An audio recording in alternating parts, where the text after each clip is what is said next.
Welcome to the Rotojoes Fantasy Football Podcast. Tonight, going over a lot of off-season stuff. A lot of stuff has happened. Free agency has kind of ran its course. Most guys have signed contracts. Before we get into all that, though, right before we got on, Bruce Arians resigned as the head coach for the Bucs and accepted a front office role. Real quick, I want to let everyone know my conspiracy theory about it, and then we'll move on.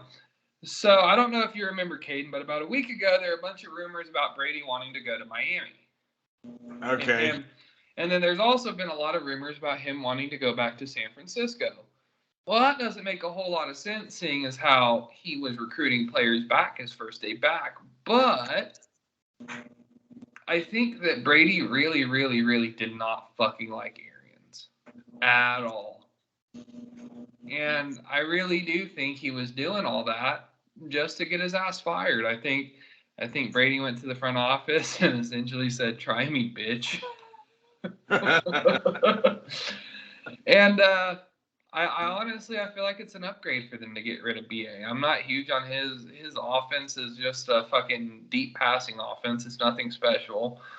Brady made it good. I mean, that was the offense Jameis threw 30 interceptions in. So I don't think it changed. I don't think it. No, I think it. If anything, it's probably an upgrade for some of the position players on that team. There's got it. Like I've always heard that there's some weird culture thing in Tampa Bay. Like he's not as great as everybody thinks he is, type of thing, and he's just gotten into a couple of really good situations, like. The Steelers before he went, or the Steelers and the Colts before he went on to head coach the Cardinals, which, he kind of just inherited a good situation there. Yeah, it's got to be something because I do remember seeing those rumors. He's definitely not going to either one of those teams. That'd just be a bad move for the Bucs all around. Just let him fucking retire and not have to face him type of deal. But yeah, I mean, I'm sure it was something along those lines. They were like, he probably walked in there. He's like, you want Kyle Trask starting for this fucking team? Because that's what you're going to get. It's wild because I never heard any ramblings of that. I also think, with the whole Antonio Brown thing, I think some things came to light about him and probably put a poor taste in, the ownership's mouth about him, so to speak. But yeah, a lot of weird shit going on there. I'm not really sure. I think it's an upgrade for a lot of those guys, but.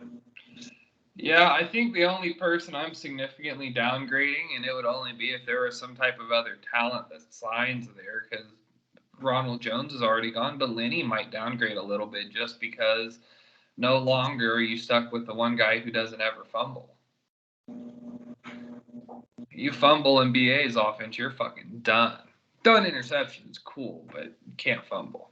Not once. Never fucking saw him again. So, next big piece of news that has happened, and this one's not as new, while we were taking a break in between shows, Deshaun Watson gets traded. I'm going to read off the compensation for both sides, let you give your take. I'll piggyback off of it, but you're the Houston fan, so I think your opinion's a little more interesting. So Cleveland gets Deshaun Watson and a 24 sixth-round pick. Houston gets the 13th pick overall this year, a 23 and a 24 first, a 23 third, and a 22 and 23 fourth. So 3 firsts, a third, and 2 fourths for Deshaun Watson. Do you feel like that was good compensation? Were you guys undercompensated? What's the deal there? I don't love the compensation package, but we were slightly hindered by where he wanted to go. Here's my opinion. No trade clauses are just bad for the team in situations like this. Because what's our other? I mean, I'm sure they went in and fought and pounded as much as they could to get as much as possible. But what's our option after that? He wants to go to Cleveland. they're not willing to give up, enough. You let him sit for 4 years. I mean, truthfully, that's just a bigger locker room issue than anything. So the trade had to happen. I'm not disgusted by the compensation package by any means. I mean, we're going to get some good value out of it. We got 3 and then some. I would have just liked to have seen those other picks be seconds or maybe some key players. Out of the whole Browns roster, I knew we wouldn't get Myles Garrett. That just wasn't going to happen. But I would have loved to have brought back someone like Denzel Ward. There's a lot of different pieces that aren't franchise players that I feel like we could have pulled out of that. But I think they probably got the most possible out of the situation. Now, my take on it, hate to see him go. Best quarterback we ever had by a long shot. Still got his jersey hanging in the closet. But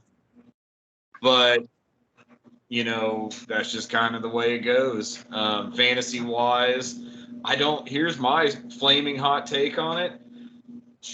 The Cleveland Browns right now let me just say this. The Cleveland Browns right now aren't any better than the 2019 Texans. They're not a great team. They're just not. I mean, Nick Chubb is really the only offensive weapon. Cooper's going to do good because he's getting. Is Cooper a weapon that works with Desean? Because we've seen Desean. Not that he won't be good, but who are the guys who play the best with Desean? Fast dudes that get down the field, and that's not what Amari Cooper is. I would like in that offense. I would like to see Njoku's rise. I think that's going to be a good one. But truthfully, Amari Cooper isn't DeAndre Hopkins, right? They have a better run game, so that's down points for Deshaun Watson in fantasy. Yes, their offensive line is better, but I'm just not convinced it's a boom play. I'm not 100% sold that he's going to be any better than while he was great with the shitty Houston team, I'm sure he's still going to be great with the Cleveland team, but I don't even see them as top 5 in that conference. I don't. Yeah, I think you're hitting on a couple of really good points. One of the things I had thought about is, while I like the hypothetical idea of Deshaun Watson doing a lot of bootlegs, play action, taking shots, how I remember a lot of his Houston offensive tenure, right or wrong, I'm not a Houston fan, it was a lot of, fuck it, we're going to go empty, Deshaun, do something. Yes. No, that's painfully true. Or take 5 steps, just fucking heave it down to Fuller, hope he's there. And, that was a lot of the offense, was these shot plays that weren't the same structure as what you're going to get in Cleveland with Stefanski. And I'm wondering about if there's going to be a time where it's going to, some alignment time where he's going to have to figure out what he's doing. Will he be able to play in the structure that Stefanski wants? Again, hypothetically, it sounds great because he does what Baker couldn't do, which is push the ball down the field. And in that offense, that matters off the play action stuff. And then I also agree with you on the fact that I feel like Houston, think about it. The 49ers essentially traded 3 firsts for Trey Lance, and that was their deal. So I feel like they could have gotten a little more, maybe a player on top of the package they got or a couple seconds, but you're not mad with 3 firsts. And in a roster as bad as Houston's right now, you just need the talent infusion. And how much? Yeah, it's bad. There's. One more thing on that is I'm not convinced it is a match made in heaven type of thing, because for the first time in the last 5-6 years, Deshaun Watson's actually going to have to be coached.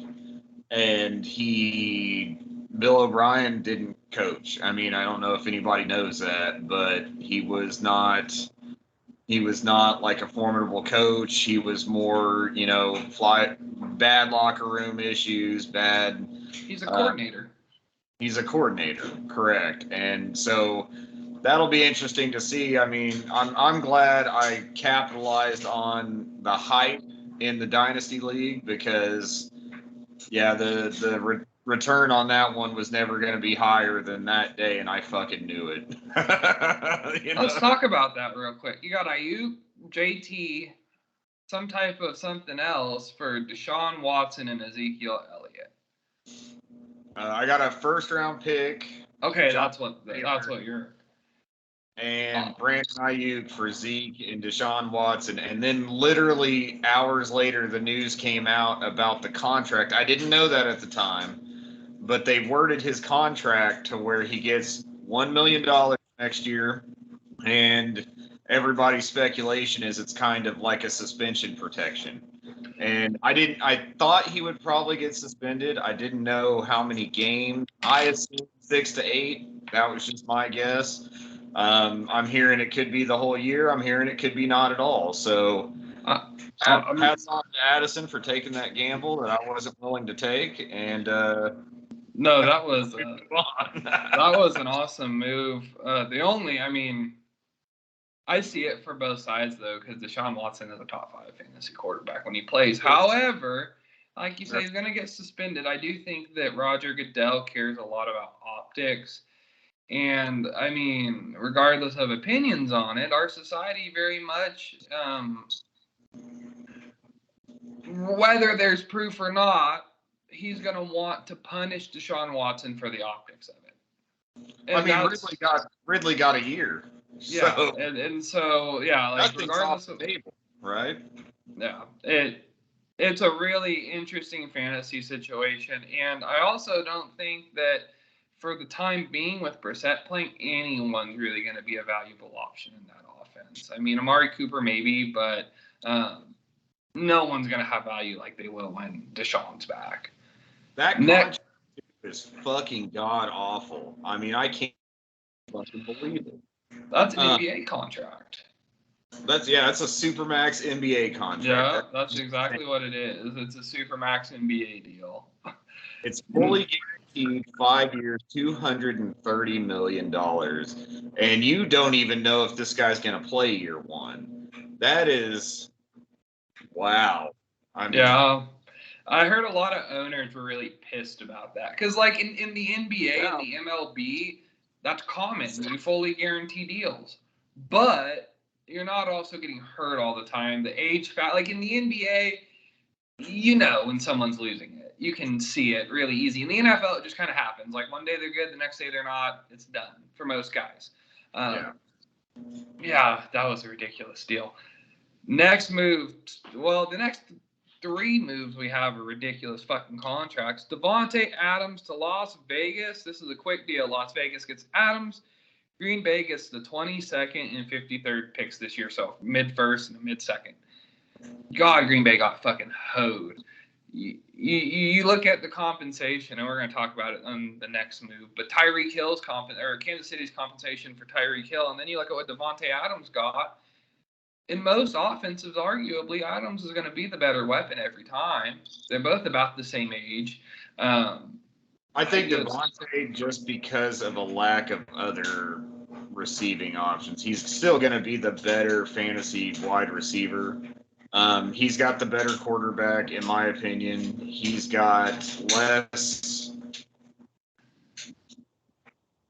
threats around him to steal the work.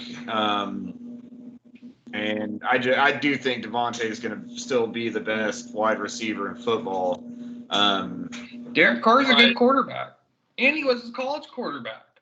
Yeah, there's chemistry there, and I would much rather have Devonte on the Raiders than Hill on the Dolphins.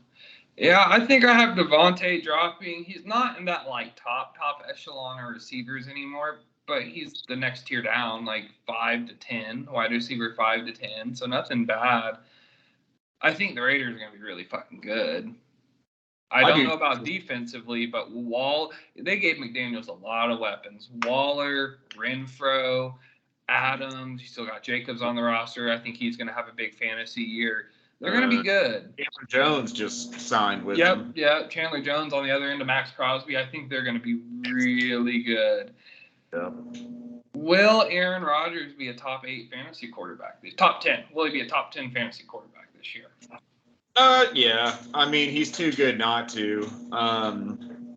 Because, well, you don't know, I guess, but you'd hope they take at minimum one of those first-round picks. If they're smart, they'd take them both and go get decent receivers. I mean, I could see a situation where Treylon Burks falls down and draft him into the first, and in 2 years you won't. I mean, it'll be maybe the same type of situation as Devonte. It just depends on how the Packers front office handles it, but they need to invest well on this. All they have right now is Lazard and Cobb. I have an interesting name before we move on. We're kind of going not rapid fire, but quickly through these.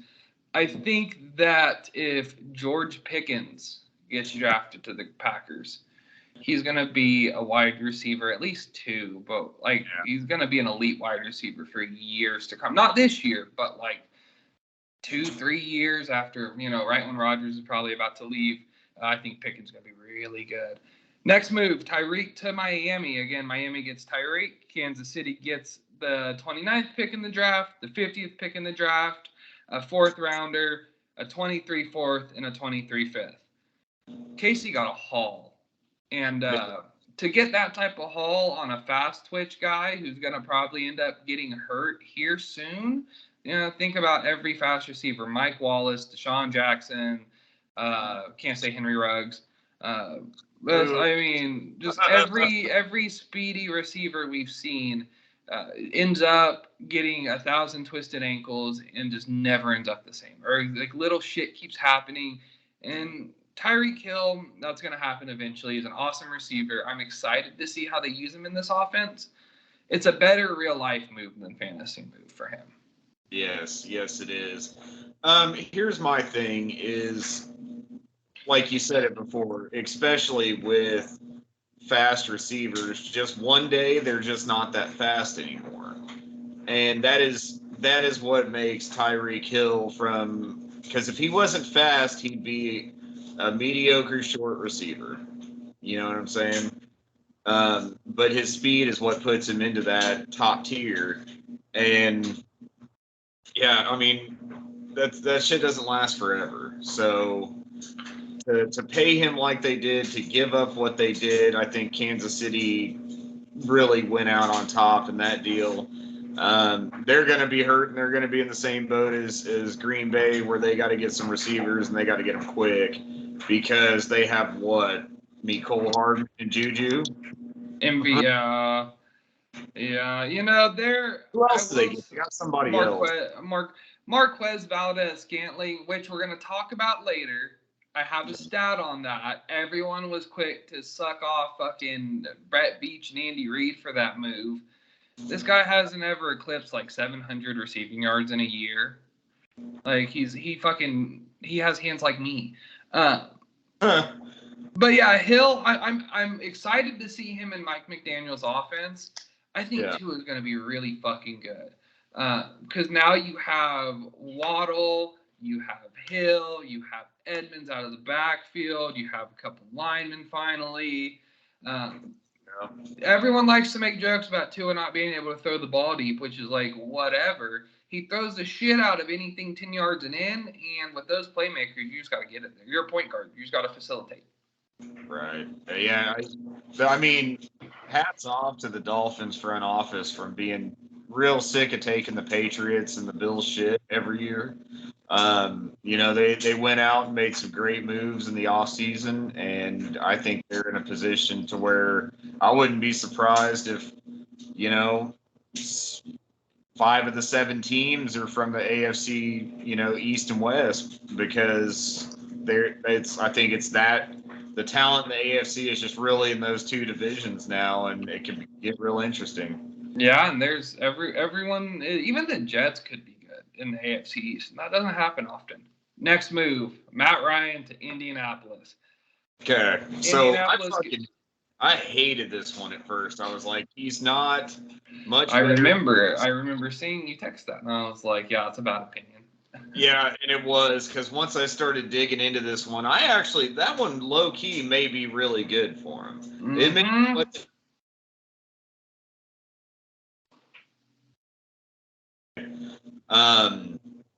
you know, he was wildly efficient with nothing to work with. And once I dug into some of those stats and started looking, I'm like, hey, this might be a fucking home run for him. Only giving up a third for a guy that was an MVP of the league 5 years, 6 years ago. Yeah, the more I looked into it, the more I liked it. I think you can book them, in my opinion, probably winning that division. Mm-hmm. Probably in the playoffs, and I think Matt Ryan has a resurgent type of year. I would love to see them go get Julio. Go get Julio, hook them boys back up, see what happens because they have Pittman, and then after that, they just really don't. They have a couple of mediocre tight ends. They lost Pascal. Didn't Pascal go to the Eagles? Yeah. So they don't really have anything past Pittman. Throw Julio out there. I think that makes Pittman better. And their defense is still great. So best running back in the league with them. That could be a good scenario. And I rescind my previous comments about Matt Ryan. I do think he's real close to being washed, but I think we get a good year, maybe two out of him in Indy. I think that he is worlds better than Carson and worlds better than Rivers was at this point. The deal with like the fantasy, like the real life implications are pretty fucking obvious. For one, I don't know how, but Ballard and the whole Colts front office did really well with a whole lot of fuck all because they gave up a lot of picks to get Wentz, and they got some good picks back to get Wentz, and then to get Ryan for just a third. I mean, that's pretty good. Most teams can't navigate quarterback purgatory that well, and they might not be out, but this is their best shot since Luck left. Yeah. Two players. I'd be surprised if they take like a second round flyer on a rookie. If Pickett fell, if Pickett falls, I bet they take him. Or Sam Howell. That would be another name to watch in the second. Either one of those guys, I could see them grabbing. But fantasy implications, I'll tell you right now, I don't expect anything more out of Matt Ryan from a fantasy standpoint in Indy than I did. Well, I agree, except for I think there's two weapons who get a huge boost up. Nahim Heinz will see a floor like he did 2 years ago. 2 years ago, Nahim Heinz could play week to week. If you needed a fucking fill-in, Nahim Heinz was a great option because he might score 20 points. And if he didn't, he'd probably catch 4 or 5 passes at least. All right. My second one, you already mentioned him, Michael Pittman Jr. Matt Ryan. That is not great. Yes. Yeah, the thing about these older, more cerebral quarterbacks is they understand that, like, my arm's not what it used to be. So most of them like to pepper the guys who can catch contested balls because they don't have to be perfect, and they know that. So, yeah, I think Pittman's going to probably – I have Pittman as a top 24 wide receiver this year. He might have been that last year. I don't know off the top of my head, and Hines gets bumped up pretty well. Yeah, I think I agree with top 24, but I was just saying Matt Ryan himself is no different in Indy than he did in Atlanta last year. So he's kind of a wash for me. He's a third quarterback in Superflex. Yep, I agree with that. Last trade that I could remember, Robert Woods to Tennessee. This is a pretty easy. Rob Woods to Tennessee, and the Rams get a 6th round pick. I don't think it. I think real life. I like it for Tennessee. Robert Woods blocks. He's a really good wide. He's a good wide receiver. However, I mean, if he's lucky, he might be like a wide receiver 3. The passing volume isn't high. I don't think they're going to use him quite like McVay did. I wouldn't be running to grab Robert Woods, but you never know who will sell him for real low. But I don't have anything past that on him. I like the player, but he's old and not a great offense. And I like the player, but man, how the disrespect. I mean, I can't even believe it. That guy was on that team when they weren't shit, um, playing his ass off. You know, he had some very, very good years. Um, he gets hurt. They sign Allen Robinson, and all of a sudden they just dump him off like fucking used pair of underwear. You know what I mean? yeah, I I don't agree. expect much out of him from fantasy either. I mean, Ryan Tannehill kind of broke everybody's heart last year. I wouldn't. God, I mean, AJ Brown's wide receiver one overall type of talent, but you know we have to talk about him like a wide receiver too because Ryan Tannehill. Hill was that bad last year. Yeah, and if Derrick Henry comes back like we assume he will come back, they're gonna run the ball more. I mean, their offense is run, and then we'll pass. Yeah. Piggybacking off of Rob Wood's talk, going into free agency signings. First one we're talking about, Big A-Rob to the Rams. He got a 3-year, $46 million deal, $30 million guaranteed. I'll let you start on this. How do you feel fantasy-wise and real-life-wise about this move? I like both aspects of it. Fantasy-wise, he's going to be in the best position he's ever been in his life. I don't see any situation where he doesn't produce. Technically, he's the second wide receiver on that team, right? Mm-hmm. Yeah. I think Cup draws enough attention to where he's going to get the target share of a wide receiver one. Stafford's 100 miles better than anybody he's ever played with. All around good move for the team because they know Odell's going to be out for at least all of next year, to my understanding. You know, he won't be right till 2023. This is the right move for them to try to run it back. So I like both aspects of that, and I don't see a bad phase in it. I don't know if you remember or if you watch much, but Odell Beckham played a really interesting role with the Rams. He wasn't a deep threat like he was everywhere else in his career. He was like a 10 to 25 yard threat. Put him in contested catch situations, get a lot of red zone work. They signed an infinitely better version of that with Allen Robinson for that role. All I wrote on my notes, to be honest with you, is Stafford loves these type of receivers. See the paycheck Kenny Golladay got. Yeah, right. I mean, pretty simple. I like both. I actually grabbed Allen Robinson off you for like Devonte Smith and Khalif Raymond, and for a while I was kind of worried about that. I was like, fuck, I'm gonna fucked up. Not anymore. I'm totally at peace with it. Give me A-Rob on the Rams. And that's the dynasty downfall. It really is, because at the time I won the shit out of that trade. For the rest of the year I won the shit out of that trade. But now I might not be winning that trade for much longer, and that's just the way. Yeah, that's a lot of my dynasty moves are really like high risk. I have a high risk tolerance for it, but I also feel like if I get it wrong, I can dump whoever I got off to some idiot who's like, "Oh, I like the name." Next moves, grouping two together. We already kind of talked about it. Juju Smith-Schuster, 1 year up to $10 million, 2.5 guaranteed, and then Marquez Valdez-Scantling, 3-year, $30 million deal. 18 mil guaranteed. For one, I don't know in what fucking world Juju is not worth as much as Marquez Valdez-Scantling. For two, I like Juju in the offense. Him and Kelsey do the same shit, so I don't know how this is going to work for both of them. I don't know how like the work's going to be split up. But Juju's a good like back end of your draft option in redraft leagues if you're trying to take a shot. Marquez Valdez-Scantling has yet to top over 40 catches in a year, 700 yards, or 7 touchdowns. He caught 6 1 year. Every other year he caught under 3.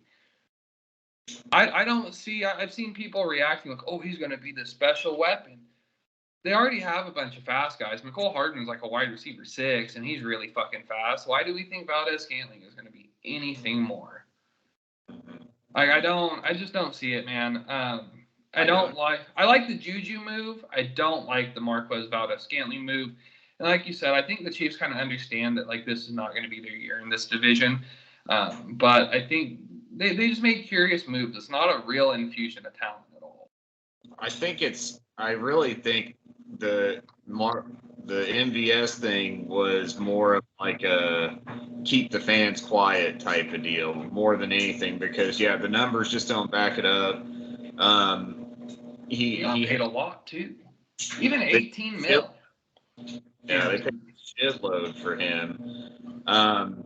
Truthfully, the way I see it is, I mean, like I said, they've got to go out and get a future wide receiver out of that draft. I think I've seen a lot of mocks where Treylon Burks falls around that area. I talked about him maybe going to the Packers. He's looking like a bottom of the first round type of guy right now. I'm down for some Treylon Burks in Kansas City. I can get on that train. For some years, but yeah, Juju, I like the fit with Juju. I personally I see a situation where I would put money on Mecole Hardman taking a step before I'd see Mercedes, whatever the fuck, Valdez-Scantling being that guy. What is his name? Marquez Valdez-Scantling. Mercedes, I don't fucking know what his Who name. Who do you think scores the most points this year out of that whole wide receiver room? Maybe you just said it. Mecole, Juju, or Marquez? I think Juju because he's probably going to be the red zone target of Kelsey's double. Yeah, I like that. I think I agree. I don't think McColl's there yet. I just don't. I don't think McColl's that good. I think he was a reach because when they drafted Mecole, they thought Tyreek was going to go, I believe. I believe he was on a contract year. So he was the insurance in case Tyreek left, which he didn't, and then it just never really panned out. But if I remember right, it was something like that. I think they picked him and everybody was like, what the fuck? I do remember that. And I think you're right. But I never thought McCole was that talented. I mean, he's fast. But he's not not a great catcher of the ball. He doesn't run super crisp routes. It's just kind of a wash. But yeah, I like that. I think I agree. I think Juju's going to be. I don't think I'd be wanting any of them as like my wide receiver 1 or 2. But if I'm picking any of them, Juju. No, those are all bench depth guys, really, and it's odd to say that because we've talked about it where there's those high flying offenses where. You need a plug-and-play guy, and you're like, I'll take any fucking warm body that's listed as a receiver on the Saints. I mean, I know you remember those type of days. You're like, I'll take any. If he's the 6th receiver on the depth chart, you're like, fuck it, he might catch a touchdown. You play for the Patriots? What? You play for the Patriots? You're under 6 foot and you're white? Yeah, I'll stream you. Okay. Come on, dude. White Patriot skill position player from 2019, no problem. All right, next set of another group of 2. I have Raheem Morris, 1 year, $2.7 million, and Chase Edmonds. It's a 2-year, $12 million deal. He really has like a 1 year, $6 million deal with a team option for a second year of that. Do you think Raheem Morris lasts the whole season? And who do you think the starter is? Ultimately, I think Raheem Mostert gets the bulk of the work because, in my opinion, he's the better true runner. Yeah. But I think it's a timeshare, and I think it's one of those things where defenses are going to get clued in on it pretty quick. Like, if Chase Edmonds in there, I bet they're going to pass. If Raheem Mostert's in there, I bet they're going to run. And I bet it's that simple. Now, there's no doubt in my mind that Mike McDaniels is going to be creative with them, but I just don't see – there's a lot of mouths to feed on that offense, and I don't know that I really just love either one of them. I mean, great upgrade. Myles Gaskin is an afterthought at this point. I think Chase Edmonds is going to have a pretty good role because he's going to have the pass catching work, but I just don't. I mean, I see them both as like low end RB2s, kind of. Yeah, that's fair. I think I have Raheem. I think I have a little bit. I'm a little higher on Chase Edmonds as a player than you are. I think in general, I have Edmonds probably around RB without looking RB 17, 18, 19. and Morris is right at around 28, probably 29. In real life, I think that it's a really good move because, like you said, Raheem Morris, if he's healthy, he's a very good runner in those outside zone schemes.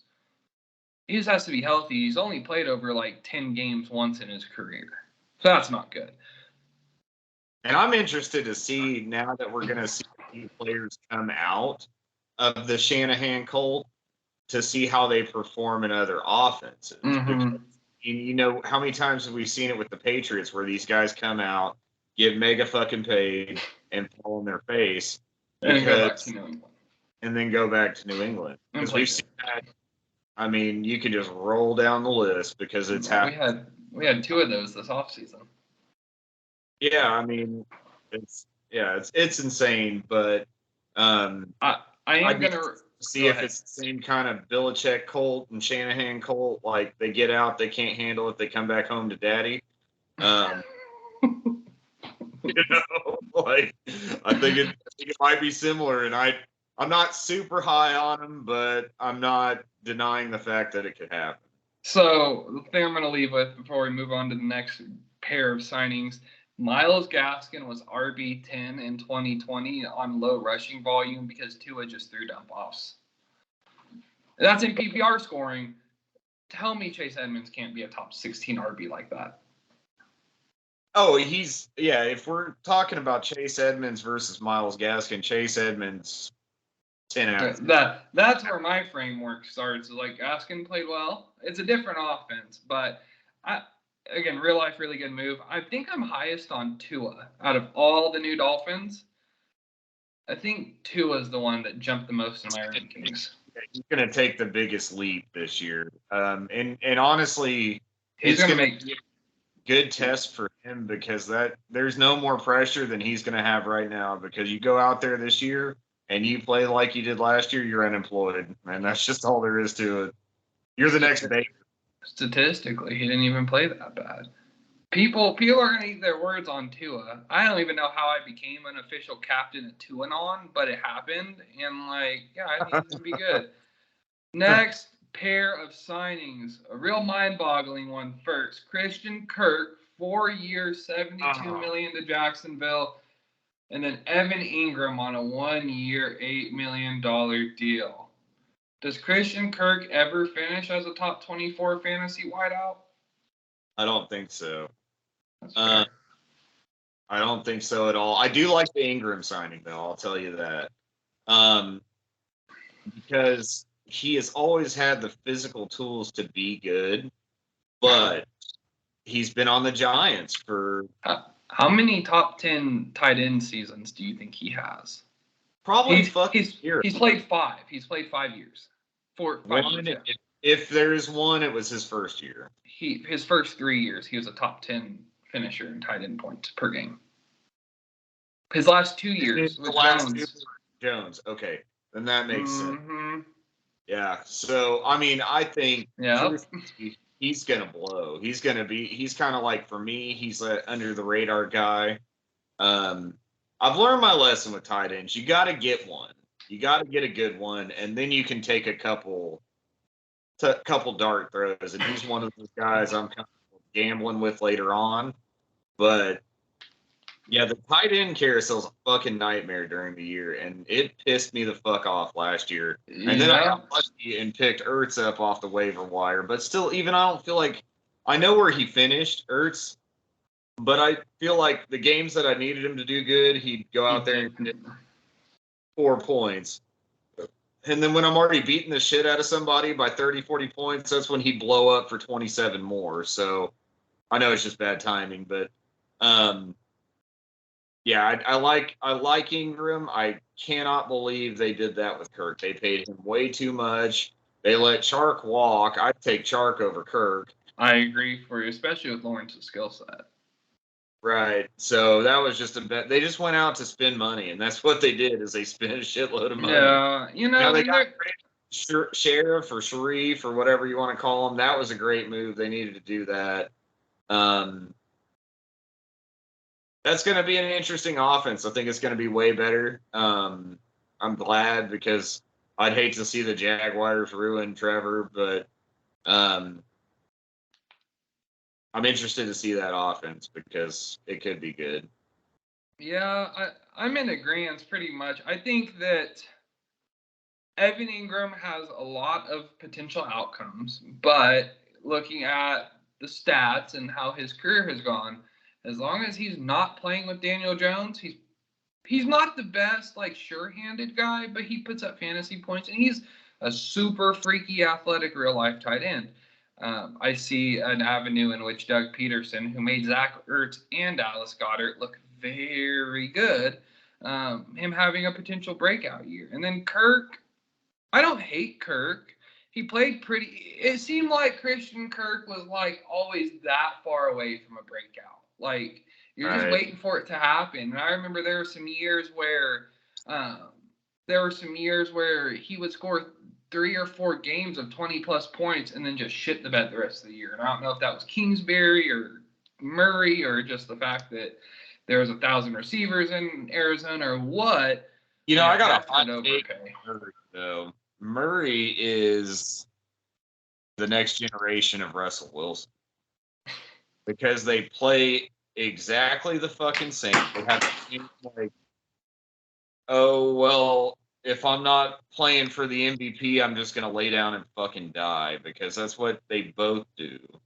There's a lot of similarities there because, I mean, how many times have we seen Russell Wilson come out and just fucking slay everybody for like 8 weeks, and then he has a couple down games, and then it's just a fucking avalanche for the rest of the year, and then they end up either barely making the playoffs or not making it at all, and that's my take. I love Kyler Murray from a fantasy perspective. He's one of the guys you want to have, but I'm not certain the maturity's there for him yet.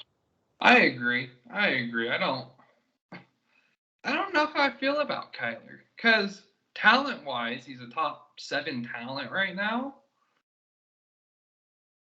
This might be a hot take. If I'm trying to win games, like if I'm straight trying to win games, give me a Matt Ryan or like a Kirk Cousins or a Mac Jones over a Kyler Murray right now. Because at least I know I can tell those guys, do this, do this, do this, and they're going to do what I tell them to.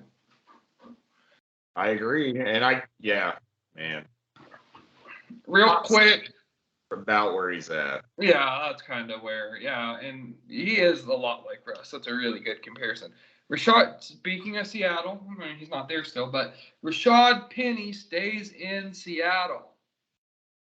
I think he's either going to be a league winner or we're never going to fucking hear from him again.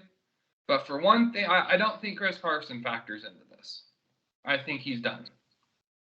Those neck kids will fuck you up, dude.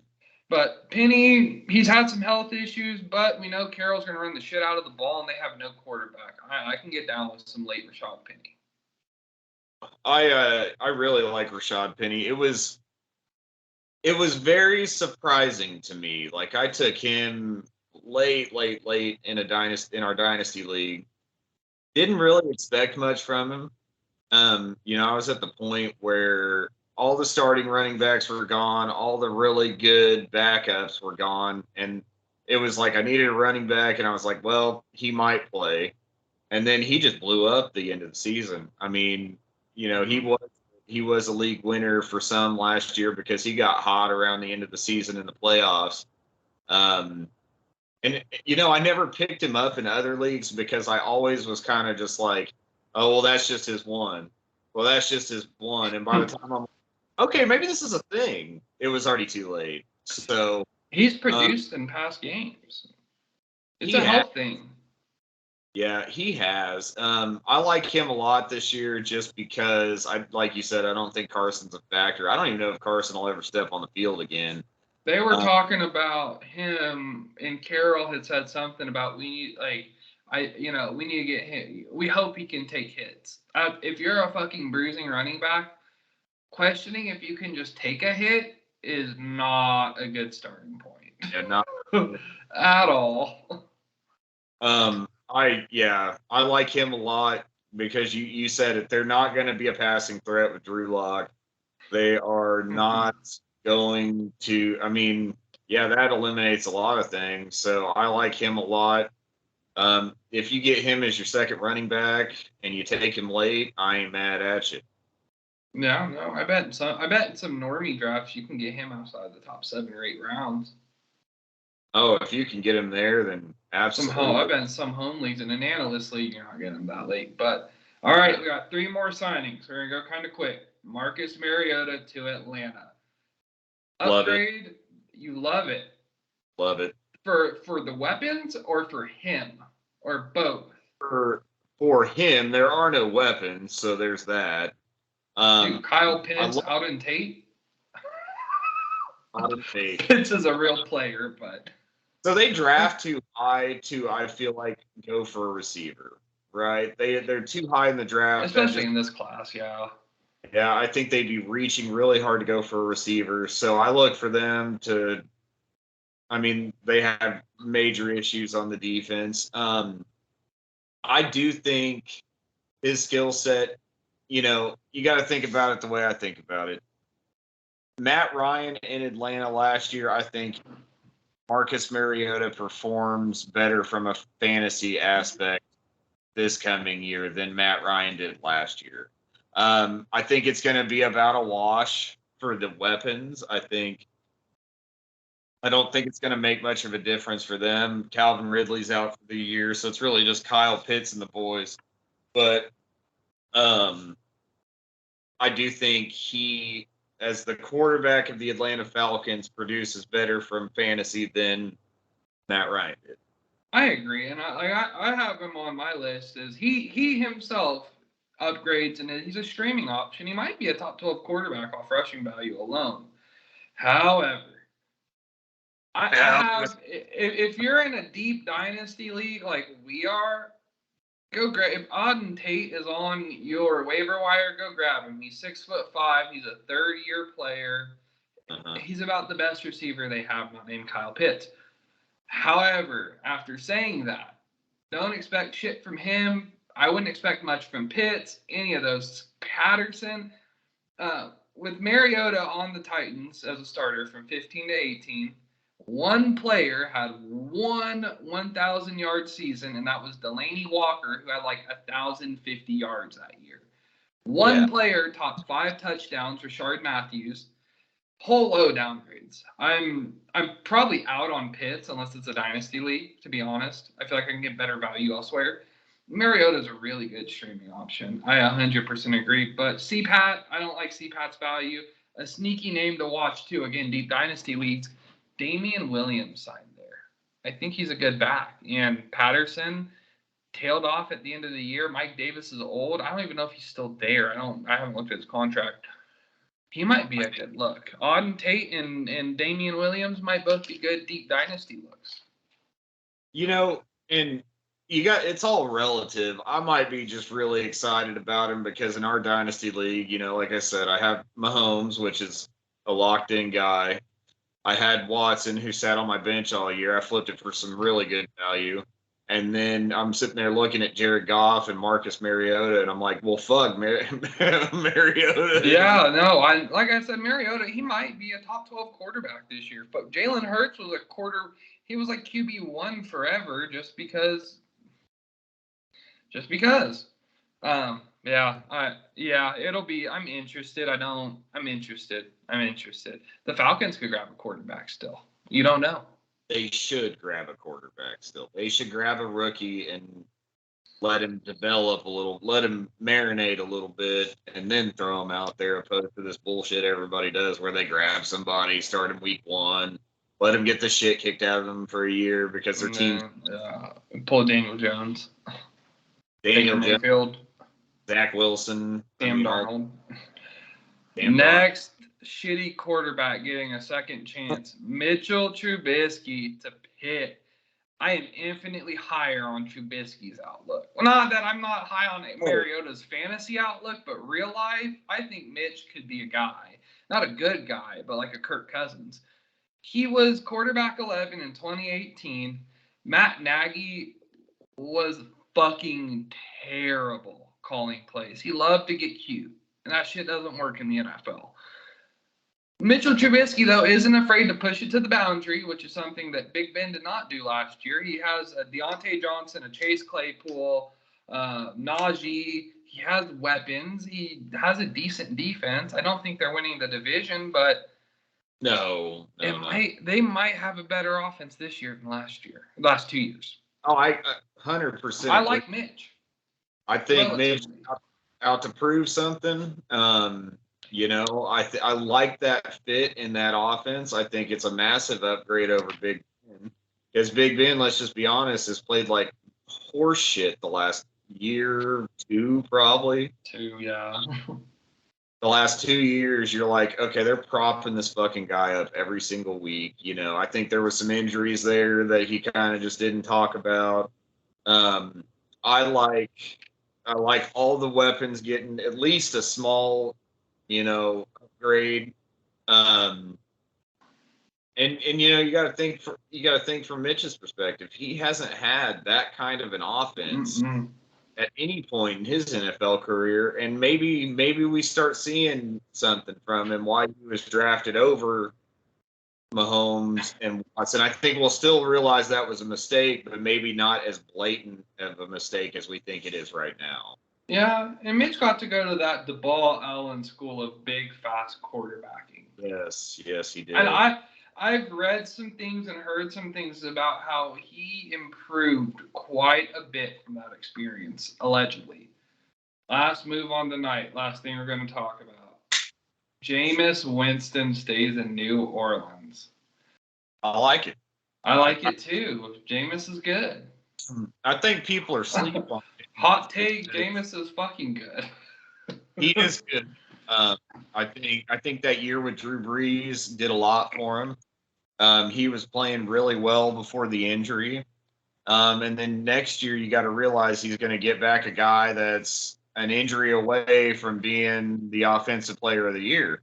He's going to be nasty with MT. Fuck. Now my question on the situation is the coaching. Is Dennis Allen going to be that dude? You have to hope, right?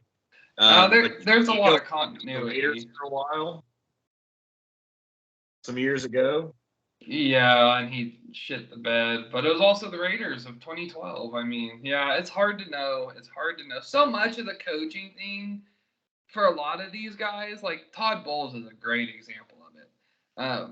He got dealt a really fucking shitty hand with the Jets. Does that mean he's a bad head coach? Not necessarily. He just got a hoe bag opportunity.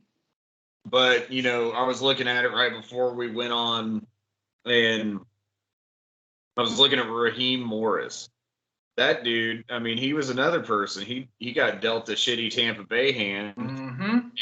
He bounced right back, goes to the Rams, and he's still, right back to that plateau of being one of the best defensive coordinators in the league. So, yeah, I agree with you. Sometimes they just, and it's not like they don't know. And that's the thing that pisses me off. I'm like, I respect what Byron Leftwich did this year. Mm-hmm.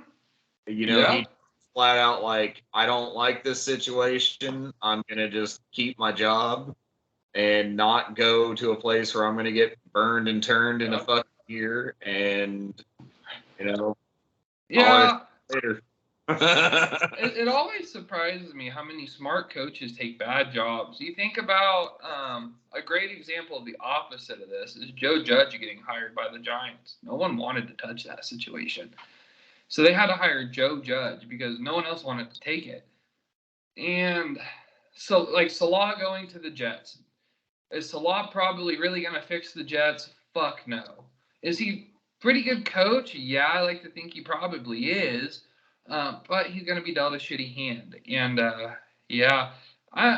some of them just take an opportunity and they're like, well, I'm making money. And I'm like, yeah, but how long? How long are you going? David Coley got a year, dude. Yeah, David Coley's another one. They hired David Coley. Who the fuck is that? No one wanted to coach Houston. And I did my research on David Coley. I went and looked at what he coached and their positional finishes. Like the year before, he was the coach of the Texans. He was the passing game coordinator for the Ravens. They were 32nd dead fucking in. You know what I'm saying? That's They the were wrong team to be 32nd. PGC for. And I was like, so what qualifications does he bring besides he's black and he has been in the league for like 40 fucking years? Like, he brought nothing to the table. I respect the Lovie Smith. I feel like I feel like I didn't realize he was the dude with the beard for the longest time. I just like always saw them cut to him, and I was like, that dude's beard is really fucking nice. Never realized it was Lovie, because last time I saw Lovie, he had no beard. Why didn't he just, if you're gonna do the diversity hire thing to appease the league anyways, why not hire like Lovie Smith, who is actually qualified to do it, and he's a good coach. Like that whole thing, I never understood. Why not make Lovey the dude in the first place, anyways? Yes. Yeah, Jameis though, I like Jameis. MT I feel like MT is someone who people will forget about. Who I could see him stepping in, having another wide receiver 1 year. There's a ton of continuity on that staff. A lot of players came back. I like MT a lot in the upcoming year. He's only 29. You know, he's got a lot of time to rehab. I think Jameis is going to get him the ball. If Jameis throws 60 interceptions, that ain't on MT. So, you know, I mean, like, there's not a lot. I mean, we learned last year there's not a lot of competition in that receiver room where we thought there was going to be.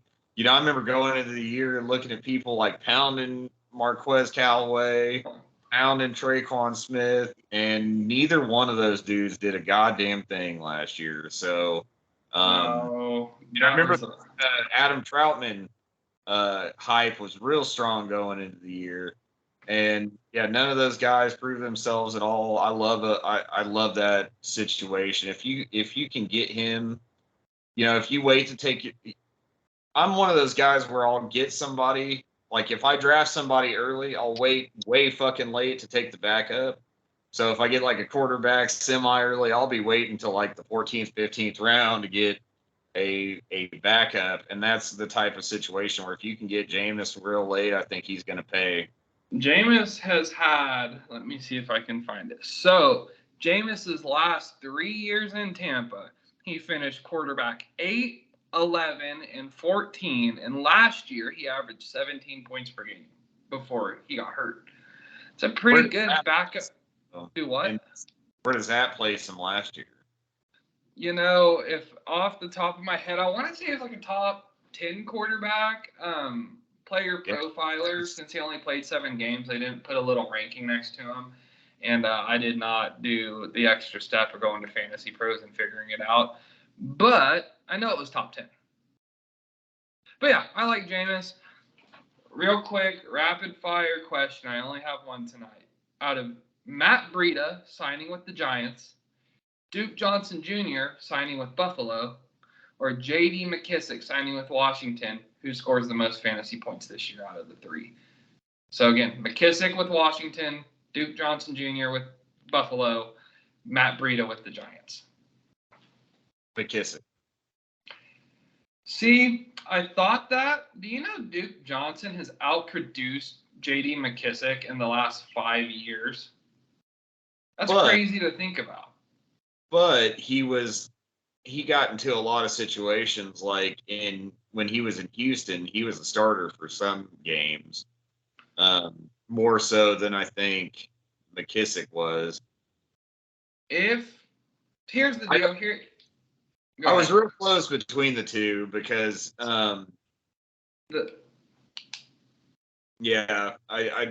Duke Johnson is that dude, but Duke Johnson's a little bit older too. So the reason I bring it up, J.D. McKissick has only had 2 good years in his last 2 years. Who was playing quarterback both of those years? Taylor Heineke, Alex Smith, backups. They have Commander Carson in here. Commander Carson, what's a check down? He can't even fucking spell check down. Commander Carson only knows 2 C words, and it's Commander and Carson. Duke Johnson, if he gets that pass game work, him on third down situation with Josh Allen is going to be nasty. I don't think either are going to be needle movers. But again, deep dynasty leagues, Duke Johnson Jr., I bet you can get him in the 15th to 25th round. And at that point, if they're on the field a little bit, good pick.